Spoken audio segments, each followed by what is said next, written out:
अस्सलाम वालेकुम दोस्तों। इंग्लैंड के खिलाफ पाकिस्तान की पहली इनिंग्स में 171 रन्स बने थे और अब इंग्लैंड ने 195 रन्स की लीड भी ले ली है। 366 फॉर 8 डे क्लोज किया है इंग्लैंड ने। उनके नंबर 3, 4, 5 और छठे इन सब ने 50 स्कोर किए और हैरी ब्रूक तो पाकिस्तान के साथ एक अलग ही, पंजाबी में कहते हैं, वैर है। मतलब 5 टेस्ट सेंचुरीज हैं पाकिस्तान के खिलाफ, 85 की एवरेज है।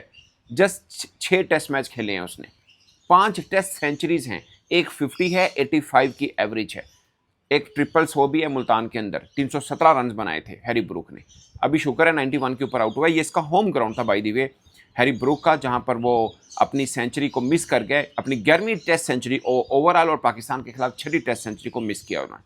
अच्छा, ये बड़ी दिलचस्प बात है कि लीड्स उनका होम ग्राउंड है, अभी तक उनका टेस्ट हो नहीं है इस ग्राउंड में।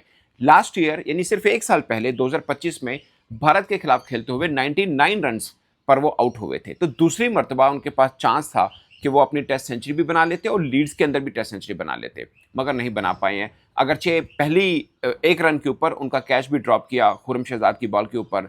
सलमान अली आगा ने, उनकी उंगली को इंजरी भी हुई, बाद में कुछ देर के लिए वो बाहर भी चले गए, सऊद शकील के पास कप्तानी भी आई। मगर मैंने देखा सलमान अली आगा को, बल्कि बड़ा एक इंटरेस्टिंग एक फैक्ट है कि जब पाकिस्तान ऑस्ट्रेलिया खेल रहा था उस वक्त अब्दुल्ला शफीक ने बड़े कैचेस ड्रॉप किए थे और सलमान अली आगा स्लिप में खड़े होते थे, बड़े ज़बरदस्त कैचेस उन्होंने पकड़े थे। एक मैच पाकिस्तान जीत रहा था मेलबर्न वाला, 16 पे शायद 4 आउट हो गए थे, 16 या 19 के ऊपर, यानी अंडर 20 4 आउट हुए थे ऑस्ट्रेलिया के, और मिचेल मार्श का कैच ड्रॉप हो गया था। उस बीच में ड्रॉप हुआ था जब सलमान अली आगा वॉशरूम करने गए थे, और ये बाद में बड़ा मजाक भी बना था। मतलब उनको वॉशरूम जाना था, अंपायर से इजाज़त लेके गए, वॉशरूम करके वापस आए, मतलब 5 या 7 मिनट लगे होंगे, तो बीच में कैच ड्रॉप कर दिया था। तो प्रेस कॉन्फ्रेंस में से सवाल भी हुआ था। बड़े बड़े सेफ हैंड्स हैं स्लिप के अंदर Salman Ali Agha. I don't know इतना इजी कैच वो कैसे छोड़ दिया उन्होंने। खैर, वो क्रिकेट में ऐसा होता है, बहुत ज़बरदस्त फील्डर जो हैं वो भी कैचेस छोड़ देते हैं।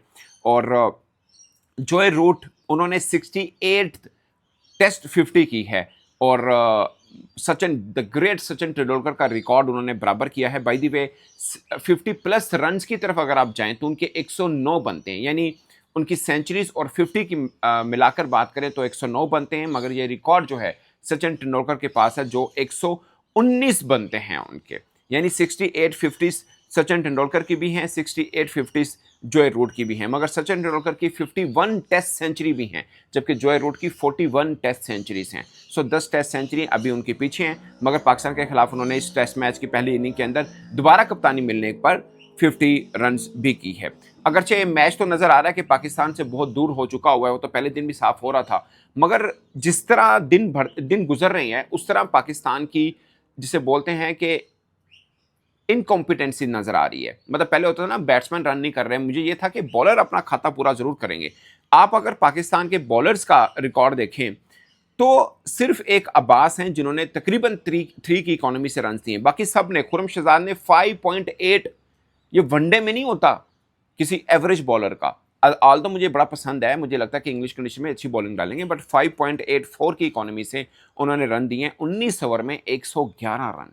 पाकिस्तान के 3 बॉलर ऑलमोस्ट सेंचुरी की है बॉलिंग में, ऑलमोस्ट। जैसे 89 मोहम्मद अली ने भी दे दिए, 92 दिए हैं अली उस्मान ने। अली उस्मान अकेले लेफ्ट आर्म स्पिनर हुए हैं जिन्होंने लीड्स में 5 लिया है, और 77 ईयर्स के बाद किसी स्पिनर ने 5 लिया है लीड्स में, क्योंकि फास्ट बॉलर्स की ज़्यादादारी लगती है। अच्छा, इसके ऊपर मैं एक चीज़ की तारीफ करूंगा, वो चाहे सरफराज अहमद का फैसला था या टीम मैनेजमेंट का मिल के फैसला है, जो भी है, बट मैंने वेस्ट इंडीज़ में भी देखा कि पाकिस्तान जो कॉम्बिनेशन खिलाता है, जिस हद तक भी वो खेले वो अलग बात है, लेकिन पिच को रीड करने की एबिलिटी बहुत ज़बरदस्त है। इस टीम मैनेजमेंट में कह लें, कप्तान में कह लें, जिसमें भी, आई डोंट नो किसका फैसला है, मुझे लगता है कि सरफराज अहमद के आने से ये चीज़ बहुत बेहतर हुई है। ये तारीफ बनती है सरफराज अहमद की, बाकी टीम का रिजल्ट जो भी है वो अलग बात है, बट पिच रीड अच्छी हो रही है। वेस्ट इंडीज़ में भी हमने जहाँ पे 2 स्पिनर खिलाए थे उन्होंने नहीं खिलाई, वहाँ पे हमारे दोनों स्पिनर्स ने काम किया।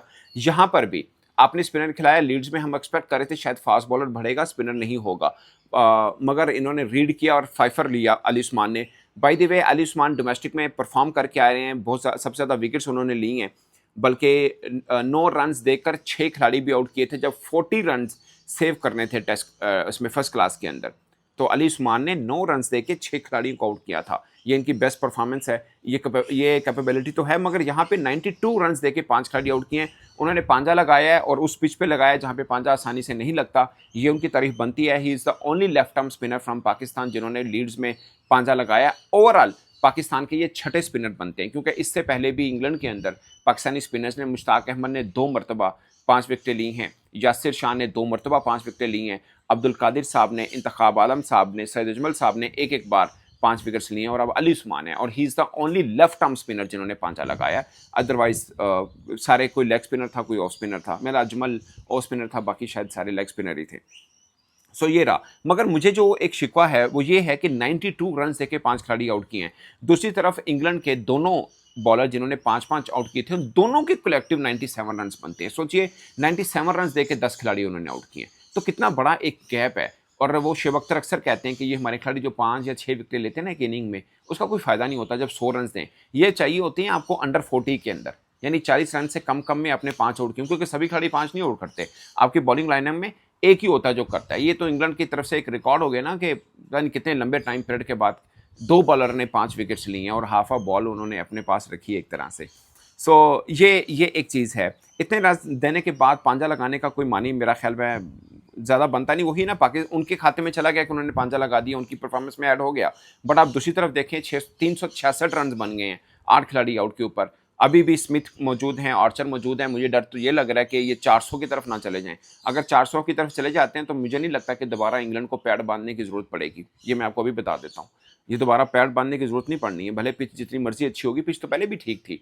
मेरा ख्याल है 300 रन तो बनाने चाहिए थे पाकिस्तान को, अगरचे ये भी इनफ नहीं थे, बट फिर भी 250-300 रन की तरफ जाना चाहिए था। हम तो 171 के ऊपर आउट हो गए, बावजूद इसके कि इमामुल हक और अब्दुल्ला शफीक के बीच में 91 रन की पार्टनरशिप भी लगी, 6 रन पे 2 आउट होने के बाद भी।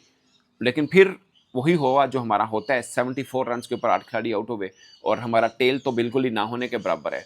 वो वाकई टेल है, बल्कि मतलब कभी रेजिस्ट नहीं कर पा रहा। ये मैं समझ नहीं आ रहा। पिछले अभी जो वेस्ट इंडीज़ वाला था उसमें थोड़ा बहुत रेजिस्ट किया था साजिद खान ने, थोड़ा बहुत नहीं, ठीक ठाक किया था। अली उस्मान की फर्स्ट क्लास में सेंचुरी भी है बैटिंग के साथ एक, बट रेजिस्ट नहीं कर पा रहे। वो मुझे थोड़ा सा लगता है कि हमारे टेल को भी अपना अपना आप दिखाना होगा। सो दोस्तों, पाकिस्तान की मायूस कुन आप बॉलिंग भी कह सकते हैं, बैटिंग तो थी बट मायूस कुन बॉलिंग भी पाकिस्तान के सामने आई है। मैं छोटा सा खुलासा बता देता हूँ। अब्बास ने 21 में 61 रन दिए हैं। आप ओवरऑल भी देखें ना दोस्तों, सिर्फ 9 मेडन किए हमने, सिर्फ 9 मेडन ओवर 82 ओवर्स के अंदर। आप खुद देख लें कि क्या इकोनॉमी के साथ हमने रन दिए होंगे। अब्बास ने 2.9 इकोनॉमी के साथ 61 रन दिए। खुरम शहजाद ने 19 ओवर में 1 मेडन किया, 111 रन दिए हैं। वनडे में भी नहीं इतने रन होते। एक आउट किया 5.84 की इकोनॉमी के साथ। मोहम्मद अली ने 19 ओवर में 89 रन दिए हैं, 2 मेडन किए हैं। एक खिलाड़ी को आउट किया 4.68 की इकोनॉमी के साथ। और अली उस्मान ने 23 ओवर में 1 मेडन किया। अब स्पिनर के तो 8-8 10-10 मेडन होते हैं इतने में। 92 रन देके 5 आउट किए 4 की इकोनॉमी के साथ। 5 आउट किए, तारीफ बनती है, बेहतर की है बॉलिंग बाकियों की निस्बत, मगर वैसे अच्छी की है तो आई डोंट थिंक सो कि वैसे इन्होंने बहुत बेहतर की हो बॉलिंग। अदरवाइज आप उनके विकेट्स देखें, जॉर्डन कॉक्स को आउट किया, उसकी पहली 50 हुई है जॉर्डन कॉक्स की दूसरे ही टेस्ट मैच के अंदर। उसके अलावा हैरी ब्रूक को बोल्ड किया। वो हैरी ब्रूक जो पहली 1 रन के ऊपर भी आउट हो रहे थे, मगर इन्होंने किया। लॉरेंस जो सितंबर 2024 के बाद उनको टेस्ट में बारी मिली है, वो उनको इन्होंने आउट किया है। और एटकिंसन को भी इन्होंने ही आउट किया, बाद में रॉबिन्सन को भी इन्होंने ही आउट किया। वो खैर टेल है इनकी, बट फिर भी ये बेहतर बनते हैं। अच्छा, जो लॉरेंस है ना, ये बेसिकली आए हैं बेन स्टोक की जगह पे।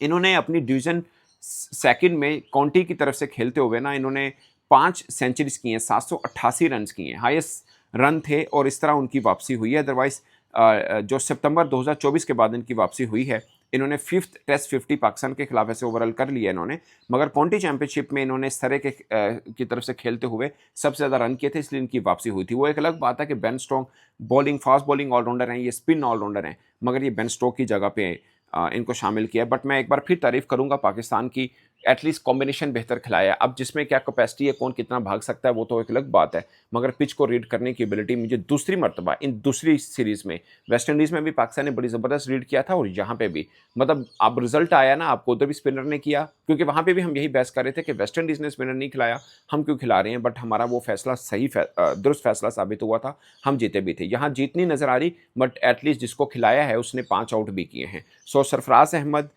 उमर गुल या किसका भी फैसला है, वो काबिल तारीफ़ है कि पिच रीड अच्छी हो रही है। हालांकि तजर्बा नहीं है हमारे इस टीम मैनेजमेंट में। आप उमर गुल का कह सकते हैं कि है as a coach, but Sarfaraz का इतना नहीं है। But Sarfaraz as a captain भी हमने देखा था, बड़े शार्प डिसीजन लेते थे।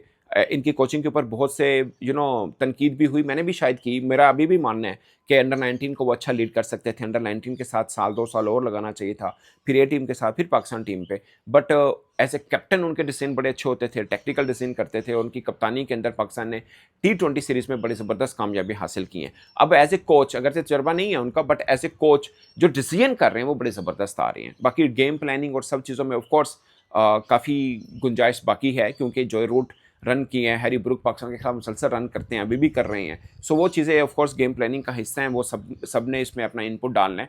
बट पिच रीडिंग और टीम कॉम्बिनेशन जो खिलाया जा रहा है वो बेहतर है। इसमें चाहे वो कप्तान का फैसला है, उसमें उमर गुल की इनपुट भी ज़ाहिरा होगी, बट हेड कोच जो हैं वो सरफराज हैं, उनका भी इसमें तारीफ बनती है। इस पर दोस्तों अपनी राय कमेंट की सूरत में ज़रूर बताइएगा। मेरी तरफ से इतना ही, इजाज़त दीजिए। अल्लाह ने के बाद।